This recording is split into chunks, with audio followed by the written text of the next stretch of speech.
Hello बच्चों, welcome back to my channel mission IIT-JEE। जैसा कि आप जानते हैं, लास्ट वीडियो के अंदर हमने 2015 का एक एडवांस लेवल का एलिप्स का PYQ किया था। आज भी हमारे पास 2015 का एडवांस लेवल का ही एक PYQ है। इसको हम देखते हैं। वैसे तो हम इस टाइप के प्रॉब्लम्स को कर चुके हैं, लेकिन हम दोबारा से एक डिफरेंट वैरायटी को देखने की कोशिश करते हैं। इसके अंदर क्या बोल रखा है इन्होंने, suppose that the foci of the ellipse x square upon 9 plus y square upon 5 equals to 1 are f1 comma 0 and f2 comma 0 where f1 is greater than 0 and f2 is less than 0। अगर आपको याद आए, previous video के अंदर भी हम इस type के एक प्रॉब्लम को देख चुके हैं जिसके अंदर फोकाई के बारे में इसी तरीके से रिलेशन दे रखा था। तो और आगे क्या बोल रखा है, late p1 and p2 be two parabolas with a common vertex at 0 0 with foci at f1 comma 0 and twice of f2 comma 0 respectively.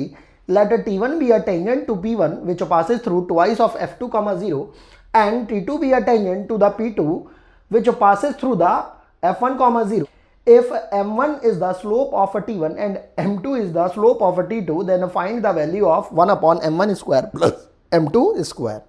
अब यहाँ पर हम देख रहे हैं IIT ने अपने पुराने पैटर्न को रिपीट किया है, जिसके अंदर इन्होंने बहुत सारी अननोन क्वांटिटीज़ को हमारे सामने रिप्रेजेंट कर दिया है। लेकिन इसके अंदर कहीं पर कोई भी घबराने की बात नहीं है, क्योंकि जितनी भी इन्होंने अननोन क्वांटिटीज़ को यहाँ पर डाला है, रखा है, उन सभी क्वांटिटीज़ को हम बहुत ही ईजिली अपने बेसिक रफ फिगर के अंदर ड्रॉ कर सकते हैं।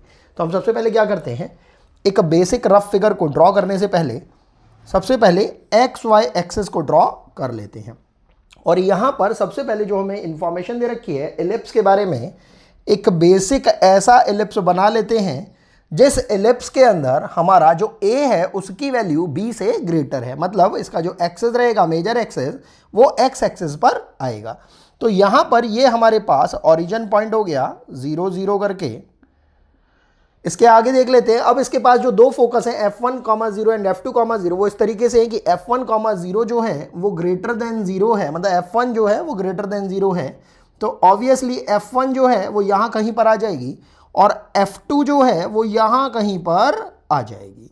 अब इसके आगे देखते हैं, let p1 and p2 be the two parabolas with common vertex इतना with foci this much and this much. अब क्योंकि f1 ग्रेटर देन 0 है, तो हम ऑब्वियसली समझ पाएंगे कि बेसिक रफ फिगर को ड्रॉ करते हुए जब हम p1 को ड्रॉ करेंगे तो इसकी फोकस जब यहाँ आएगी और वर्टेक्स इसकी 0 0 है, तो ऑब्वियसली बनने वाला जो हमारा पैराबोला होगा वो कुछ इस टाइप का सा हो जाएगा। और इसी तरीके से जब p2 की बात करेंगे तो उसका जो फोकस है वो ट्वाइस ऑफ f2, मतलब f2 तो पहले से ही नेगेटिव में था, तो ट्वाइस ऑफ f2 अगर हम अभी के लिए यहाँ कहीं पर एज्यूम कर लेते हैं, तो ये ट्वाइस ऑफ f2, 0 हमने ले लिया, तो इसके लिए बनने वाला पैराबोला कुछ इस टाइप का सा हो जाएगा। अब इन्होंने क्या बोला है, let t1 be the tangent to p1। अब ये जो था हमारे पास, ये p1 था, ये p2 था। इस एलिप्स को ऐसा खैर कोई खास नाम नहीं दे रखा है, वैसे हम इसे e मान सकते हैं। तो क्या बोल रहे हैं, t1 टेंजेंट को ड्रॉ किया है p1 पर इस तरीके से विच passes through twice of f2, 0। मतलब जो टेंजेंट है इसके ऊपर, पैराबोला के ऊपर, वो इस तरीके से कि वो इस पॉइंट से पास हो रही है। तो हमने एक टेंजेंट को ड्रॉ करने की कोशिश करी, एक रफ टेंजेंट को इस टाइप से, और इसका नाम क्या दे रखा है, t1।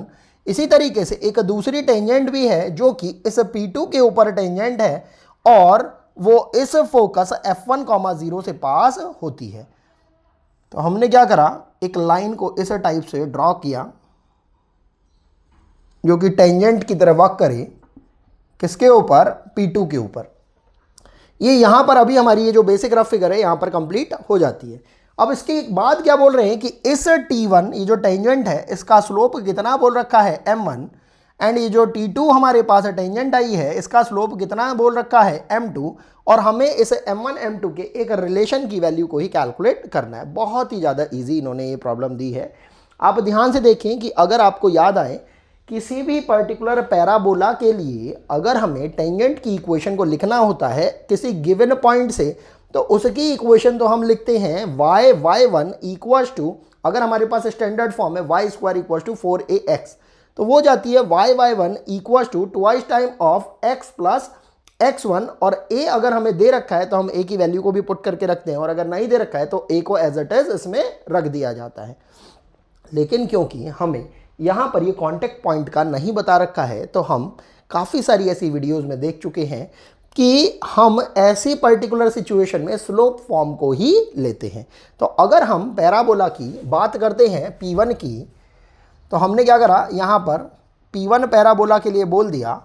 टेंजेंट की इक्वेशन की अगर हम बात करेंगे स्लोप फॉर्म में, तो ये हो जाएगी y equals to m x plus c से, यहाँ पर m की वैल्यू तो हो जाएगी m1 x प्लस सी की जगह हम क्या लेते हैं a बाई एम, और a क्या होता है उस पर्टिकुलर पैराबोला का जिसके ऊपर हम टेंजेंट ड्रॉ कर रहे हैं उसका फोकस। अब यहाँ पर ये जो फोकस की वैल्यू है, क्या हम ये बता पाएंगे? हाँ, हम ये बता सकते हैं।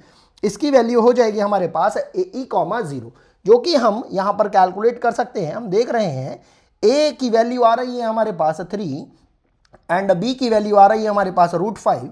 तो यहाँ से अगर हम कैलकुलेशन करें B² = A² 1 माइनस E² से, तो ये हो जाएगा 5/9 = 1 माइनस E², और ये हो जाएगा हमारे पास E² = 1 माइनस 5/9 मतलब 4/9, मतलब E की वैल्यू आ रही है 2/3। और क्योंकि ये जो फोकस है ये बेसिकली एलिप्स की फोकस से ही इस पैराबोला की फोकस बनी है, तो यहाँ पर इसकी वैल्यू एलिप्स की फोकस की वजह से AE,0 हो जाएगी। तो A की मल्टीप्लाई अगर इस E में कर देंगे तो इसकी वैल्यू कितनी हो गई 2,0।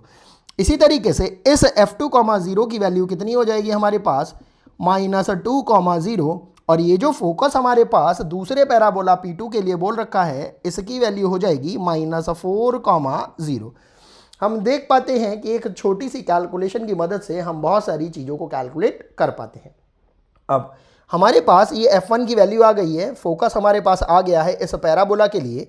तो अगर ये हमारे पास 2 आ रहा है, तो यहाँ से हम बोल पाएंगे कि स्टैंडर्ड पैराबोला के अंदर अगर A की वैल्यू 2 आ रही है, तो जो हम पैराबोला बना रहे हैं वो कैसा सा रहा होगा, y = 4a, a की जगह कितना आ जाएगा 2 × x। तो हमारे पास यहाँ पर a की वैल्यू आ रही है 2, और जब टेंजेंट की इक्वेशन हम P1 के लिए स्लोप फॉर्म में लिख रहे होंगे तो वो कितनी हो जाएगी, y = mx प्लस c, मतलब mx प्लस a/m, और m भी किसको रिप्रेजेंट कर रहा है m1 को, क्योंकि T1 के लिए हमें पहले ही यहाँ पर बता दिया गया है कि m की वैल्यू m1 के इक्वल है। तो m1 plus m1x plus 2/m1। अब यहाँ पर हमसे ये बोल रखा है कि जो टेंजेंट है ये किससे पास हो रही है, ये टेंजेंट इस ट्वाइस टाइम ऑफ F2,0 से पास हो रही है। तो जब ये इससे पास हो रही है तो ऑब्वियसली ये इसको सेटिस्फाई करेगी। तो जब ये इक्वेशन इस पॉइंट को सेटिस्फाई करेगी, क्योंकि ये इक्वेशन इस पॉइंट से पास हो रही है, तो हम ये वैल्यू पुट कर देते हैं। कितना हो जाएगा 0 = m1 टाइम -4 प्लस 2/m1। थोड़ा सिंप्लीफाई कर लेंगे, ये कितना हो जाएगा हमारे पास, यहाँ से हम 2 कॉमन लेके उसे 0 में भेज सकते हैं, और बचेगा कितना हमारे पास -2m1² प्लस 1 = 0, और यहाँ से m1² की वैल्यू आ रही है 1/2। चाहे आप m1 की वैल्यू निकाल लीजिए, चाहे आप m1² की वैल्यू निकाल लीजिए, क्योंकि अल्टीमेटली हमें वैल्यू तो किसकी ही निकालनी है, m1² की निकालनी है। तो यहाँ से आपने m1² की वैल्यू 1/2 करके इसको अभी के लिए इक्वेशन नंबर 1 बोल दिया है। अब हम बात करते हैं यहाँ पर P2 पैराबोला के लिए। जब हम P2 पैराबोला की बात करते हैं तो वहाँ पर भी जो हमने टेंजेंट को ड्रॉ किया है वहाँ पर कॉन्टैक्ट पॉइंट का अता पता हमें नहीं बता रखा है, और जब बता ही नहीं रखा है हमें किसी पॉइंट का, कॉन्टैक्ट पॉइंट का टेंजेंट के लिए, तो हम इन जनरल ऐसी सिचुएशन में जब कुछ पता नहीं होता है तो टेंजेंट की इक्वेशन लिखते हैं स्लोप फॉर्म में। जैसे ही हमने स्लोप फॉर्म में इसकी इक्वेशन को लिखा तो ये हो जाएगी y = mx। अब क्योंकि m जो है यहाँ पर इस वाली टेंजेंट का कितना बता रखा है m2, तो ये हो जाएगा m2x प्लस a/m से, अब यहाँ पर ये भी m2 है। तो अगर हम इस पैराबोला को कंस्ट्रक्ट करने की कोशिश करें तो हम देख पाएंगे कि इस पैराबोला की इक्वेशन जो बन रही होगी वो कैसी होगी, y² = ध्यान से देखेंगे ये होती है -4ax टाइप से, और यहाँ से जब हम कंपेयर करेंगे तो a की वैल्यू हमारे पास कितनी आ जाएगी -4। तो ये हमारे पास इक्वेशन बन रही है y = m2x - 4/m2। अब क्योंकि यहाँ पर ये बोल रखा है कि ये जो टेंजेंट है P2 के ऊपर, ये जो T2 हमने ड्रॉ करी है, ये किससे पास हो रही है, फोकस M1 ये फोकस F1, 0 से। अब क्योंकि F1 की वैल्यू तो आप कैलकुलेट कर चुके हो जो कि किसके इक्वल थी, AE, 0 के इक्वल, तो यहाँ से ये हमारे पास ये समझ में आता है हमें कि ये जो T2 टेंजेंट है ये इस पॉइंट से पास होएगी तो ये इसको सेटिस्फाई भी करेगी इस इक्वेशन को। तो यहाँ पर ये वैल्यू हो जाएगी हमारे पास 0 इक्वल्स टू M2 टाइम्स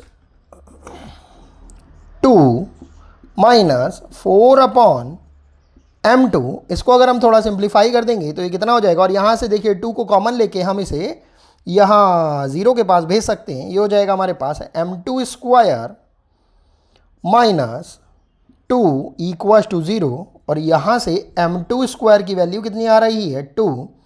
इसको अभी के लिए हम बोल देते हैं इक्वेशन नंबर 2। और आप देख पा रहे हैं M1 की भी वैल्यू आ गई, M2 की भी वैल्यू आ गई, और डायरेक्टली हम इसके अंदर ये वैल्यू पुट कर सकते हैं। तो ये हो जाएगा हमारे पास 1/1/2 प्लस M2 की वैल्यू से, M2 स्क्वायर की वैल्यू से ये हो जाएगा 2।